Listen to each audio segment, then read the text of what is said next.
Good morning, everyone. Today, my topic is about erythropoiesis.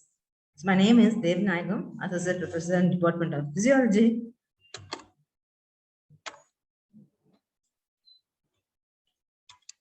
So, what that erythropoiesis? The process of production of red cells is called as erythropoiesis.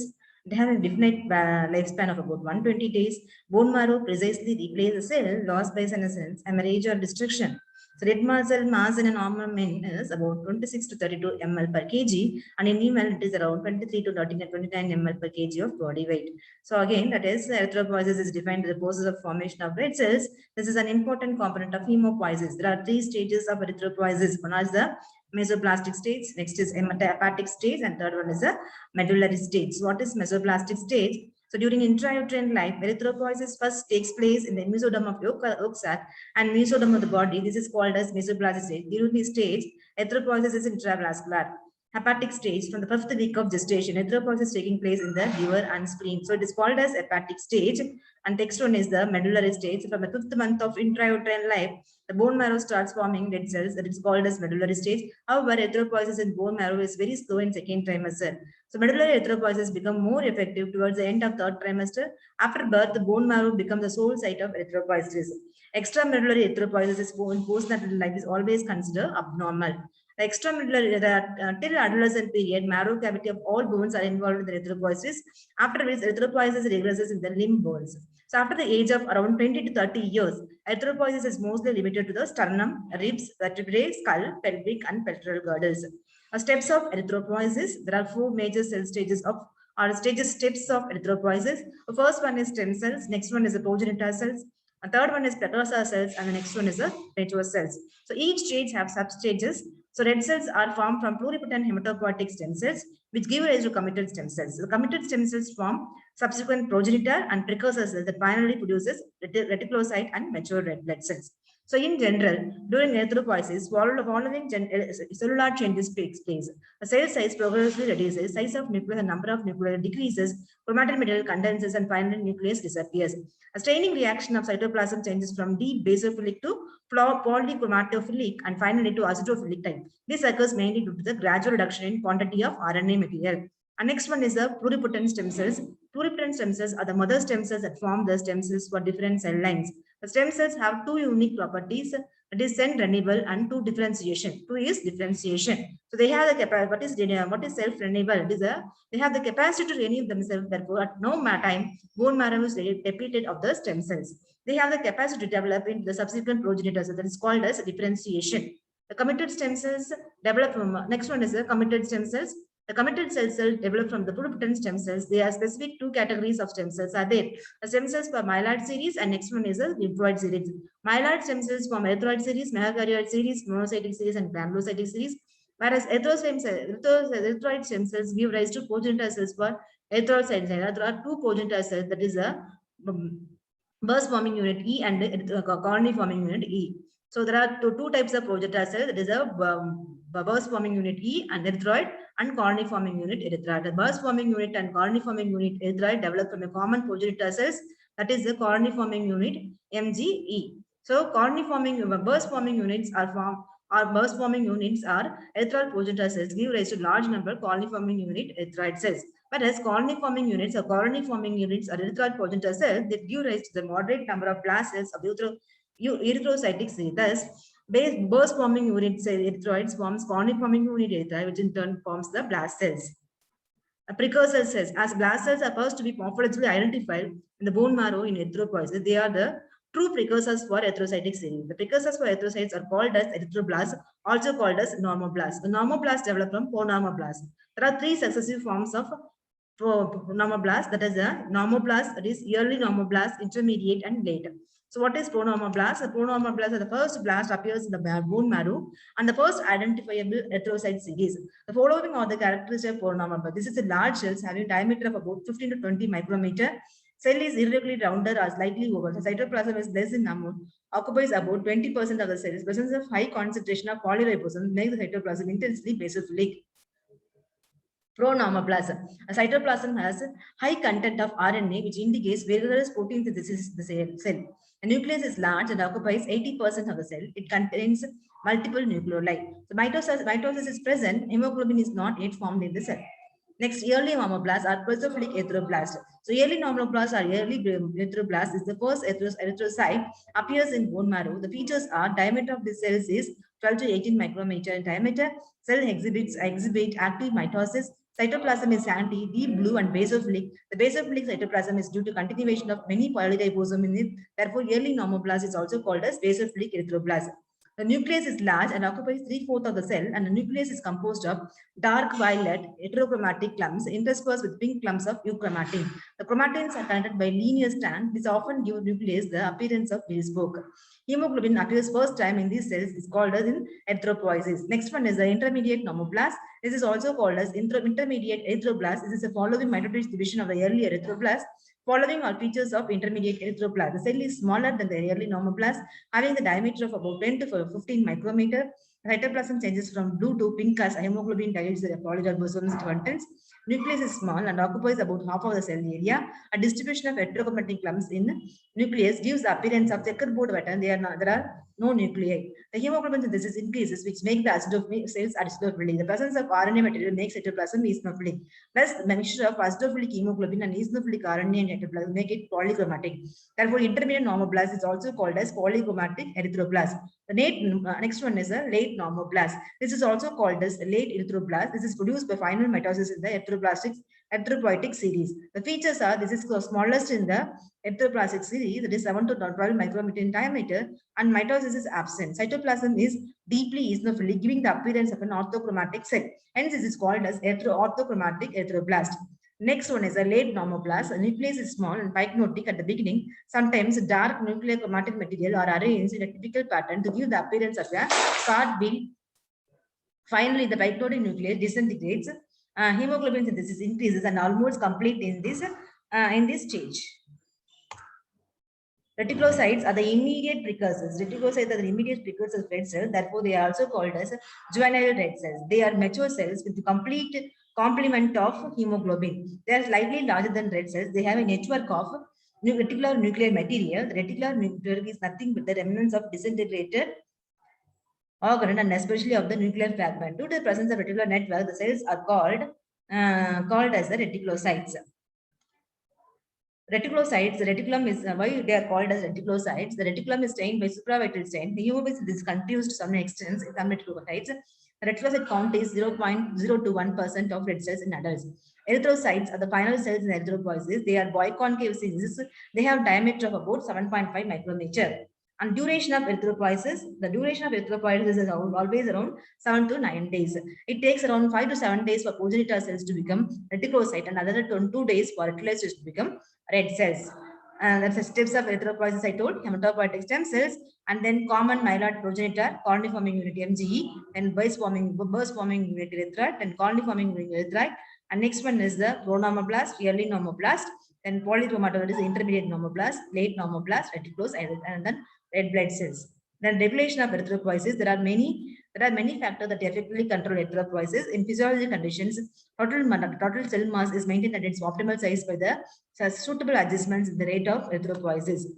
So factors controlling erythropoiesis are hormonal factors, that is erythropoietin, androgen, estrogen, thyroxine, anti-pituitary hormones like growth hormone, TSH, ACTH, LH, FSH, and prolactin, corticosteroids, interleukins, and dietary factors like vitamins, proteins, minerals, other factors like intrinsic factor, chemical factor, environmental factors, and drugs.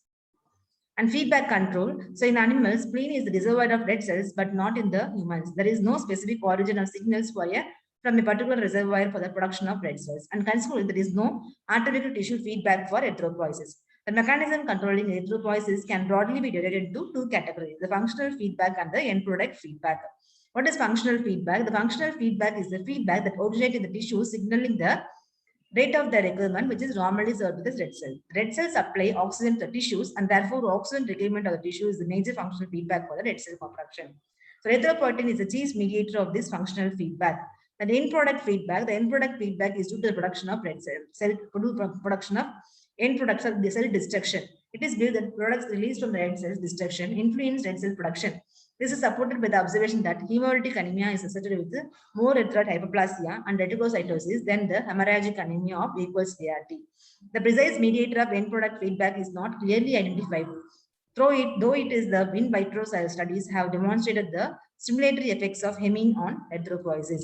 The next one is the factors that controlling erythropoietin can be broadly divided into three categories. That is hormonal, dietary, and others. So hormonal factors, that is erythropoietin. So erythropoietin history, that is it is Paul Carnot and is associated and associated hypoxygenate humoral factors capable of stimulating red cell production. So 1950, the Kurt Wissman provided strong support for exercise of the hormonal mechanism, and few years later it was named as erythropoietin. In 1957, Jacobson and Kovacs found that erythropoietin is produced by the kidney. Erythropoietin is produced mainly by the source. Erythropoietin is mainly produced by the interstitial peritubular capillary bed of kidney. To some extent, it is also produced by the extraglomerular cells and extraglomerular messenger cells of kidney. A kidney secretes about 88% of erythropoietin. The rest 15% come from the liver. Non-parenchymal cells of liver and perivenous hepatocytes produce erythropoietin. There are also evidences that erythropoietin is produced in brain, uterus, and the oviducts. So application of that is renal diseases causes anemia. As kidney is a major source of erythropoietin, the chronic renal disease that reduce renal mass significantly produces anemia. So anemia is also produced following nephrectomy. So in such condition, erythropoietin is produced by liver fails to meet the normal demand of erythropoiesis as the amount derived from the liver is not adequate. Mechanism of action: erythropoietin acts on erythropoietin receptor, belong to the cytokines receptor superfamily. Receptor has tyrosine kinase activity. So binding of erythropoietin with this receptor initiates activation of cascade of serine and threonine kinase that finally leads to activation of JAK2 protein. So formation of JAK and other signaling proteins bring about changes in cell functions in a similar way to that of growth hormone. Functions: erythropoietin stimulates erythropoiesis in several ways. It acts mainly on the progenitor cells and early cells. It especially stimulates burst-forming unit erythroid and colony-forming erythroid to form pro-normoblast. It decreases cell strength of precursor cells and therefore enhances mitosis. It facilitates maturation of normoblasts. It increases hemoglobin synthesis in normoblasts. It acts on the stem cells to promote the transformation towards erythroid cells. So regulation of erythropoietin production. Factors regulating erythropoietin production can be divided into factors increasing and factors decreasing the production. Factors that increase erythropoietin productions are hypoxia, low blood volume, anemia, lung diseases, and hormones like epinephrine, norepinephrine, androgen, thyroxine, prolactin, acetates, etc. facilitate erythropoietin production. Factors that decrease erythropoietin production are estrogen. That is, estrogen inhibit erythropoiesis. Adenosine antagonists such as theophylline decrease in the erythropoietin secretion. Metabolism: erythropoiesis is inactivated mainly in the liver. The usual life of erythropoietin in circulation is about 5 hours. In carbohydrate component, if carbohydrate component, especially sialic acid residue of erythropoietin molecule is damaged, the half-life is shortened to around 5 minutes. The next one is the interleukin and the granulocyte macrophage colony stimulating factor. So interleukin 1, 3, and 5 that are produced mostly from the mostly are act from mainly on the stem cells to convert them to the progenitor cells. Okay, convert them to progenitor cells. So granulocyte macrophage colony stimulating factor, which is produced from T cells, endothelial cells, and the fibroblast stimulate production of committed stem cells. Androgens. Androgens stimulate erythropoiesis. This is the major cause of higher red cell count in males than female. So red cell count is same in both genders till puberty. Androgen stimulates erythropoietin production. It directly stimulates the erythropoiesis. Estrogen inhibit the erythropoiesis. Estrogen inhibit erythropoiesis by inhibiting erythropoietin production and also by decreasing the response of stem cells to erythropoietin. Estrogen also decreases hepatic synthesis of globulin. Next one, thyroxine, cortisol, and growth hormone. Thyroxine stimulate erythropoiesis. Though the exact mechanism of thyroxine increasing the red cell count is not known, it stimulates erythropoietin production. Growth hormone increases the mitosis and maturation of erythroid precursors, and cortisol produces mild erythrocytosis. Next one is the dietary factor. Iron is the raw material for synthesis of heme component of hemoglobin. Therefore, iron deficiency results in hypochromatic microcytic anemia. And vitamin B12 and folic acid, these two vitamins are necessary for maturation of red cells precursors as they promote DNA synthesis. For synthesis of DNA, thymine is required and tetrahydrofolate is necessary for thymine synthesis, which is formed from the folic acid. Folate, after its absorption from the intestine, become methyl tetrahydrofolate in blood, which in the tissues become 5 and 10 methylene tetrahydrofolate, the active form of tetrahydrofolate. This promotes formation of the deoxythymidylate from the deoxyuracilate, which is required for thymidine synthesis of DNA. Therefore, folate deficiency lead to arrest of mitosis and chromosome division in the absence of DNA synthesis. The vitamin B12 promotes conversion of tetrahydrofolate to instead active tetrahydrofolate. Methyl tetrahydrofolate accumulates in the cell, which is known as a methyl tetrahydrofolate trap. Therefore, vitamin B12 deficiency also causes arrest of chromosomal division. In fact, folic acid and vitamin B12 interact with each other for synthesis of DNA. Thus, in deficiency of these two vitamins, megaloblasts are produced in the bone marrow instead of normoblasts. Therefore, the resulting anemia is called as megaloblastic anemia. Megaloblasts produce macrocyte that manifest as macrocytic anemia. Okay. So megaloblastic anemia, this one is megaloblastic anemia, peripheral blood smears demonstrate macrocytosis. So we can see the macrocytes, the arrow, and the hypersegmented neutrophils. You can see, and hypersegmented neutrophils you can see, and bone marrow aspirates, you can see smear shows megaloblast. Okay, you can see it. And next one is protein. Protein is essential for synthesis of globin component of hemoglobin. Therefore, protein deficiency is invariably associated with the hypochromic anemia. Other nutritional factors like vitamin C helps in absorption of iron. Therefore, vitamin C deficiency causes anemia. Minerals like copper and cobalt influences hemoglobin formation. Thus, deficiency of these minerals leads to anemia. Next one is the intrinsic factor. Intrinsic factor is secreted from the oxyntic cells of stomach along with hydrochloric acid. It helps to absorption of vitamin B12 from terminal part of ileum. So intrinsic factor deficiency produces megaloblastic anemia. So environmental factor, it is the hypoxia. It is due to any cause increases erythropoiesis by increasing erythropoietin production. Common physiological causes of hypoxia is high altitude. Hypoxia occurs at high altitude due to decreased oxygen content that decreases oxygen availability to tissues. Pathological causes of hypoxia are anemia, low blood volume, cardiac diseases that decrease tissue blood flow, as occurs in heart failure and respiratory diseases. Drugs and chemical vasoconstrictors agents like catecholamines, nucleotides like cyclic AMP, NAD, NADP, products of red cell destruction, cobalt salts, and thyroxine stimulate erythropoiesis.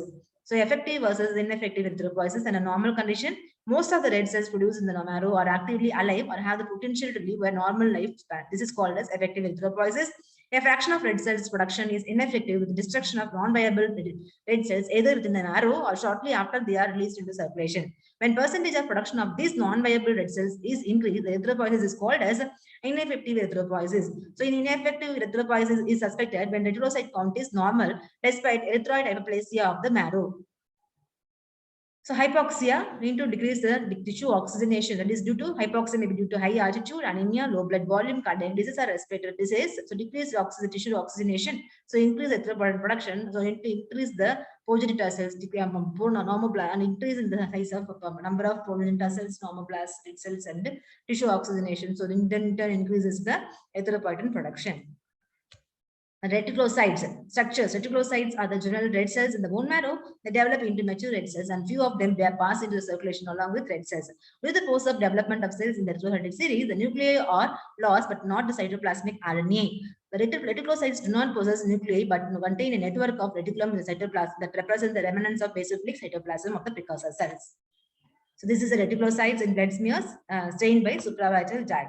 The next one is on vital staining with precise blue. The reticular network appear in the form of heavy red or clumps of small dots or as a faint thread connecting two small nodes. The ribosomal and cytoplasmic remnants of reticulocytes pick up supravital stains like new methylene blue. The stain is allowed to penetrate cells while in the living condition. Supravital stains may also reveal basophilic stippling. So red cells are smaller than reticulocytes and do not contain nuclear material. Development. Reticulocytes are produced in the bone marrow called as bone marrow. Reticulocytes produced from the bone marrow from late normoblast. The nucleus is removed from the late normoblast to become reticulocytes. Reticulocytes lose their mitochondria and ribosomes and basophil tint to become mature red cells. About 1% of circulating red cells is replayed everywhere every day, but by newly formed red cells. With the release of young cells into the circulation, a few reticulocytes also released. When the bone marrow sends out red cells at an increased rate, more reticulocytes are released than the number of reticulocytes in the peripheral blood smear is an index of erythropoiesis, especially in anemia. And next, reticulocyte response. Reticulocyte count is performed to assess the therapeutic response of anemia to treatment in which the patient is deficient in one of the substrates essential for the synthesis of red cells. Thereby begins new red cells are formed and released rapidly to circulation before cells are fully matured. Therefore, many reticulocytes are also released with the release of young red cells. This result in an increase in reticulocyte, which is called as reticulocyte response. Reticulocyte response indicates a favorable response to treatment. This is typically observed at the beginning of treatment for pernicious anemia and iron deficiency anemia. Reticulocyte response, when the period is administered as part of the treatment of pernicious anemia, the number of reticulocytes increase in the blood in the initial phase of treatment, which indicate that the patient is responding well to the treatment. When iron is given in the treatment of iron deficiency anemia, reticulocyte number increases. Differences between reticulocytosis and red cells. Reticulocytes and red cells. Size of reticulocyte is around 8 micrometer, whereas red cells it is 7.5 micrometer. Nuclear material present is absent in red cells. Count it's very less, that is very few, it is 1%, whereas plenty it is 5 millions. MCHC is less and more. Alteration in reticulocyte count. In increase in reticulocyte count is called as reticulocytosis. This is seen in various physiological and pathological conditions. Physiologically, newborns and infants high reticulocyte count is more at high altitude also. Pathological, hemolytic anemia, acute hemorrhage during treatment for iron deficiency anemias and any other conditions that stimulate bone marrow to produce red cells. Reticulocytopenia, there is no physiological reticulocytopenia. Reticulocytopenia always indicates disease states. It is seen in aplastic anemia, mixed edema, hypopituitarism, and leukoerythroblastic anemia. And leukoerythroblastic reaction, it is used to describe the presence of immature bilioid cells and nucleated red cells in the peripheral blood smear, which occurs often as a consequence of disturbance of bone marrow architecture by abnormal tissue. This is seen in secondary carcinoma of bone, myelofibrosis, post-reticular states, thalassemia, and major and minor multiple myeloma. Reticulocyte count is ineffective erythropoiesis. It remains almost normal in ineffective erythropoiesis. In fact, effective erythropoiesis is suspected and the reticulocyte count is normal despite erythrohypoplasia of marrow. Reticulocyte index, effective erythropoiesis is estimated by reticulocyte count, which is normally expressed as the 1% of the red cells. However, it can also be expressed as the total number of circulating reticulocytes per unit of blood. That is, absolute reticulocytes is equal to reticulocyte percentage multiplied by red cell count. To use reticulocyte percentage as a measure of rate of red cells production, the percentage may be corrected for the hematocrit. This is called as reticulocyte index or corrected reticulocyte count. The reticulocyte index is equal to reticulocyte percentage multiplied by actual hematocrit divided by normal hematocrit. So thank you for attending the class. This is the end of the session. Thank you for patiently attending the class. Once again, thank you.